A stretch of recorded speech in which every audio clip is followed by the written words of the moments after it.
One aspect of making art that really drew me to become an artist was the ability to play with colors.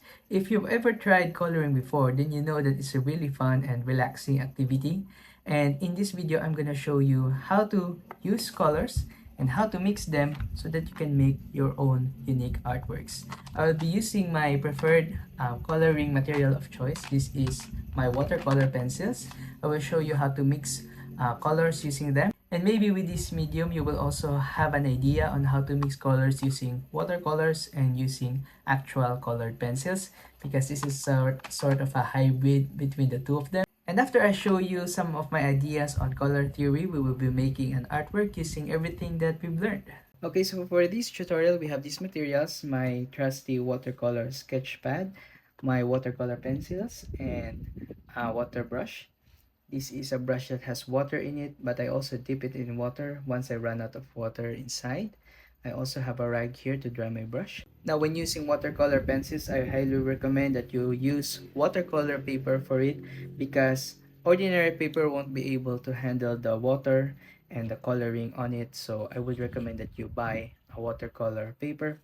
It might be a little expensive, but coloring with watercolor paper is much more satisfying than with other paper, especially if you are using watercolors. Now, as you can see here, that I have a lot of colors because I bought a pretty large set. These are Faber-Castell's classic watercolor pencils. I bought them for their versatility because they are pencils and they are watercolors at the same time, and I've tried making a lot of artworks using them. These are all my doodles and my swatches, and these are the pieces that I made with pencils. I'm still learning how to use them. And recently, I've watched some videos on watercolor, and on our artwork later on, we will be using the pencils like watercolors. So here are my other works, okay? And yeah, this is the one that I did for our first art video here on the channel. And yeah, now made some swatches here, and I would recommend that you do this if you are trying out new coloring materials, if you're using crayons, watercolors, or color pencils or watercolor pencils. I would recommend that you swatch them out like this first, so you have an idea on all the colors that are available to you. Now, when it comes to color theory, we can mix colors to produce new colors, or to make shading with our colors, or what you would call values. Now, you might remember on our last video that I showed you a value chart. Okay, this is our value chart from lightest to darkest. Now, for example, you want to use your color yellow and you want to have an idea how to make it bright or how to make it dark. So we can mix colors on our materials to produce that color. Now, we will start with the values of the color that we can make. And usually, if you want to make a color lighter, you add white to it to make it lighter. And if you want to make it darker, you can add its complementary color.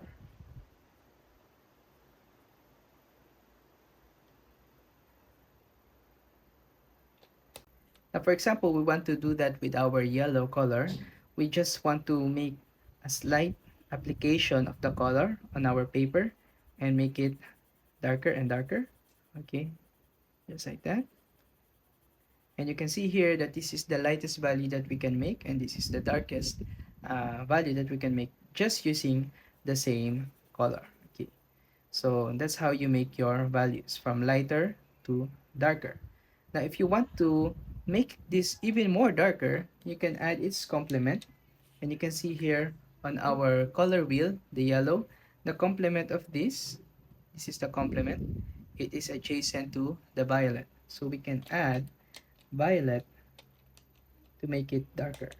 I have my color here, a blue violet. Now, if you don't have a blue violet, and if you have only the primaries, you can mix a red and a blue to make a violet. And then you can darken your yellow. So for example, I will make a light application of this, going darker.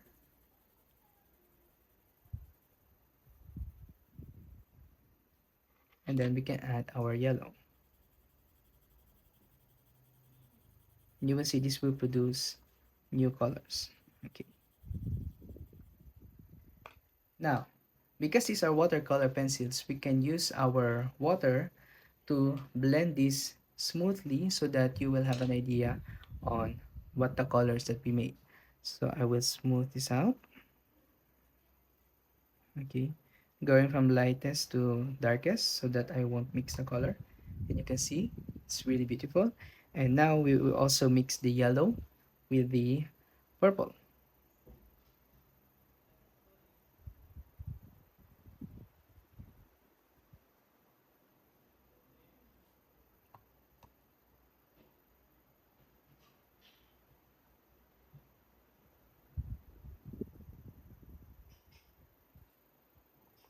Okay, so this is just a rough idea of the thing that you can do, the things that you can do. But you can see here, because our violet is really dark, okay, it produced a really dark color very quickly. And some parts here, it even overpowered the yellow. But if you balance out your application of color, then you will make a nice blend with yellow and violet, and you can make it darker. Now, if you don't want to make it that dark, you can also use a lighter color, which I have here.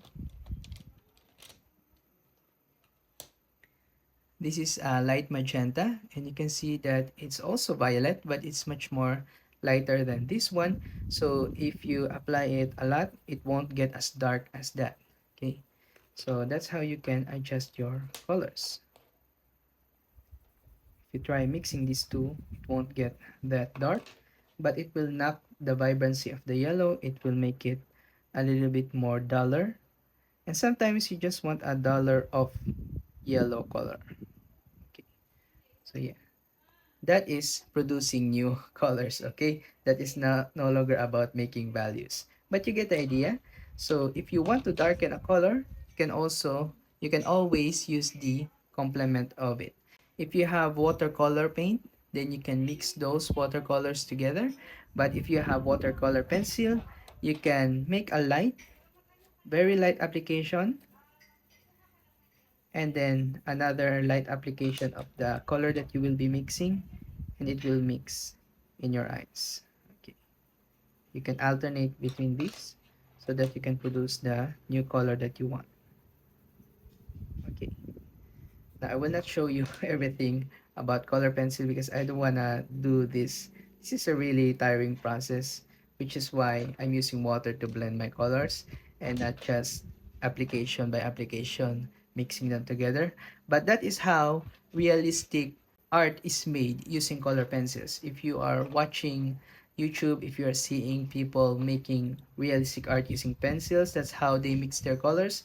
They apply it gradually, step by step, and alternating the colors that they want to mix. Now, when it comes to producing new colors, you can mix certain colors so that you can make your own colors. And you can see here that I mixed blue and red to produce a certain kind of violet, certain kind of purpley pink.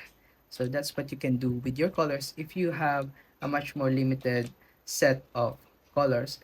For example, you have a yellow, red, and blue. If you are buying new coloring materials, usually the smallest set will have these primary colors.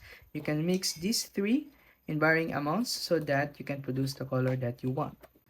I think we'll do that in a different part of the paper here. Okay, so for example, if you want to make an orange, if you want to make it more yellow than it is red, you can add a lot of yellow, and then you add a little bit of red. Okay, or if you want to make it more reddish, you can add more red, and you can add a little bit of yellow. Okay, and we will blend these two together, and you can see that you can already produce new colors. Isn't that so beautiful? Yes.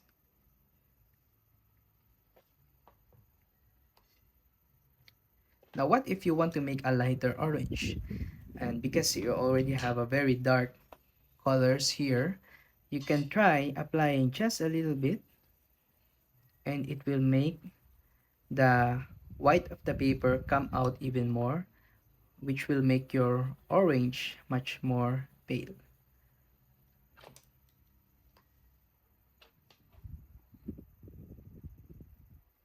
So that will produce a lighter orange. And this is why I like watercolor pencils, because I can easily blend them with water. So to summarize everything, if you want your color to go lighter, you can apply it much more lightly on your paper so that the white will appear more. If you want it to go darker, you can press harder. And if you want to go even darker, you can add its complement on the color wheel. Okay, so that you can go darker, you can mix violet to it. Okay, now if you want to develop your skills further and you want to experiment, you can totally do that, especially if you have the materials for it, because sometimes some other artists will not follow the rules of the color wheel and will just use their own colors, and it will look convincing and beautiful. So it depends on the art piece that you are making and probably the mood or the lighting of the artwork that you are making. So you can go ahead and not follow the color wheel. But what is important if you are making your own pieces of art is that you get the values right, the values from the lightest to the darkest. If you do that, even if the colors are a little bit wrong, the image will still look pretty. It will still convey the subject that you are making, just as long as you get the values right. And probably in a different video, we will focus more on our values and colors. Now that you have an idea on color theory, I think it's about time that we make our artwork. I bought this new watercolor pad. This is Bao Hong because it's been suggested by other YouTubers, and I want to make my first artwork on this one with you guys. So I hope that you watch my process on how I make my art on this one, and also you can follow along if you have some materials on hand and if you also want to try making more succulent art. Now, as you can see here, I've already laid down the line art for our artwork. I did this so that we can focus more on the coloring, and I'm using the color pencils, the watercolor pencils like Watercolor. I'm using the wet on wet technique. I found this method while watching other watercolor videos on YouTube, and I saw that it was much faster than if I were to color with just the pencils, and it also produces much more cleaner, much more flat results. So if you have the watercolor pencils or if you have watercolors, I would recommend that you do it. You start off by wetting the paper, and you can see me using my flashlight to check out if the paper is wet already. And once it is wet, I will apply the colors. You can see on the side that I have a palette that I made rougher by scratching it with a sandstone, and on that palette I scrub my color pencil so that I will transfer the colors on it, and then I will apply water on the palette before I apply it on the paper. Doing this really produces really flat washes that is even. Now you can also see me working in layers, and in this one I'm actually doing the final layers, but this is because when you use watercolors, the first layer tend to dry out much more paler than the original color that you intend to, so you will have to layer a little bit. You layer down the first layer, the base colors, and then you add more colors on the top, you add the shading on the top so that you will add more depth, so that you can apply the values that we have discussed. And by doing this step by step, applying layer and then waiting it for it to dry and then applying more, you can produce the colors and the vibrancy that you want.